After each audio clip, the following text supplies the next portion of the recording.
un mouvement citoyen qui a été créé il y a plus de 2 ans au niveau de notre commune Pikine Nord. Et un mouvement qui veut appeler au changement dans la gestion de la culture locale au niveau de notre commune. Donc nous, comme on dit, Sengaï, servir avec éthique et nouveauté pour nos concitoyens. Parce qu'on a constaté, ça fait plus de 50 ans, que Pikine a eu des élus, mais aussi il n'y a pas eu de changement. Et nous sommes très jeunes, et depuis lors, on veut ce changement-là.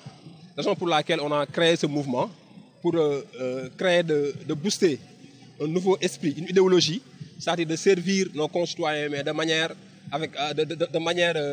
citoyenne, de le faire avec éthique, mais avec nouveauté. C'est pour ça qu'aujourd'hui, on s'est organisé pour sensibiliser les populations nord-pikinoises à aller s'inscrire massivement sur les listes électorales en vue des élections municipales de 2022. Donc c'est pour ça qu'aujourd'hui on est là et qu'on va faire tout de suite une caravane et aller sensibiliser les populations, mais d'aller s'inscrire dans la paix, dans la sérénité, mais aussi dans le... Non, parce que depuis le début on l'a fait, parce qu'on fait des RPI tout en le faisant, mais nous sensibilisons les populations à aller s'inscrire quand nous faisons des RPI, des réunions et tout. Maintenant, puisqu'on est sur la dernière ligne droite, et nous connaissons tous au Sénégal, les gens ils attendent jusqu'à la dernière minute pour aller s'inscrire, pour aller faire quoi que ce soit. Raison pour laquelle on a pris ce jour, qui est un jour très spécial, pour aller le faire. Donc il ne nous reste que 3 jours. Allons-y, fonçons et inscrivons-nous sur le liste électorale. Sengaï, comme je l'ai dit tout de suite, Sengaï c'est un mouvement citoyen. Mais Sengaï aujourd'hui, oui, je peux dire qu'on a une ambition politique. Sengaï veut porter une candidature pour la magistrature au niveau local. Donc Sengaï aujourd'hui, nous portons la candidature de Mamadou Gaye pour les élections locales de 2022. Bon, il y a plus de 3 tendances en Pikine Nord, il y en a plusieurs. Donc, comme je vous ai dit tout de suite, tout à fait au début de mes propos, je vous ai dit que depuis, ça fait plus de 30 ans, hein, on a les mêmes têtes dans notre commune. Donc, on veut un changement, mais un changement profond, un changement radical, un changement dans la gestion de notre collectivité locale, mais un changement dans la vision même. Parce qu'aujourd'hui, dans notre commune, il faut qu'on ait une vision, il faut qu'on ait un plan stratégique pour le développement de Pikine Nord. Moi, je ne dois pas être maire juste parce que je suis maire et je dois fonctionner. Mais non, mais je dois avoir une vision claire. Mais avec la population nord-pikinoise. Parce qu'aujourd'hui, même si vous êtes maire, mais vous devez travailler mais en parfaite collaboration avec la population. Donc nous, c'est ça notre ambition, c'est ça notre credo. Donc la candidature que nous portons, c'est dans ce sens-là qu'il travaille, c'est dans ce sens-là qu'il est. On n'est pas du tout d'accord. Je vous ai dit tout de suite là, depuis le début de Pikine Nord, mais ça n'a pas changé. Vous habitez à Pikine Nord, j'imagine. Mais vous-même, vous pouvez me dire que qu'est-ce qui a changé à Pikine Nord? Mais rien du tout, je suis désolé. Moi, je suis né à Pikine Nord, j'ai étudié à Pikine Nord, nous tous ici présents, mais on n'a pas eu ce changement-là que nous voulons.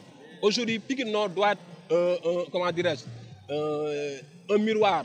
C'est-à-dire Pikine Nord doit être un exemple dans le département même de Pikine, mais dans la région de Dakar, mais au niveau du Sénégal. Parce que, exclusivement exclusif. Il n'est pas du tout question que nous soyons avec le maire qui est actuellement là. Donc nous ce que nous disons, c'est nous appelons toutes les populations de Pikine Nord à aller s'inscrire sur les listes électorales, mais de manière pacifique, de manière citoyenne, mais aussi de manière responsable. Donc parce que nous, c'est ça que nous prônons. On est jeunes, on doit montrer le bon exemple. On ne doit pas nous utiliser dans tout ce qui est violence, dans tout ce qui est combat.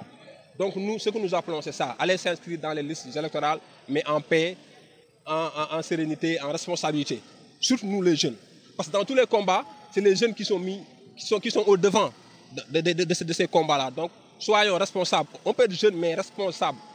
Donc soyons responsables, allons nous inscrire sur les listes, mais de manière paisible, de manière responsable, comme je l'ai dit tout de suite, mais de manière citoyenne. M. Sengaï parle des 9 domaines de compétences, mais aussi parle de tout ce qui peut concerner la commune de Pikine Nord. Donc nous vous donnons rendez-vous. Notre programme a été ficelé. Ça fait plus de 2 ans qu'on a travaillé là-dessus. Donc nous vous donnons rendez-vous très prochainement lors d'une conférence de presse avec vous, la presse locale. Mais si vous voulez même, vous pouvez appeler toute la presse sénégalaise. Nous allons vous présenter notre programme sur chaque point qui peut concerner une collectivité locale. On a travaillé sur ça. Et que ce travail a été fait tout en y associant les populations à venir montrer, à venir donner ce qu'ils pensent de chaque domaine au niveau de notre commune.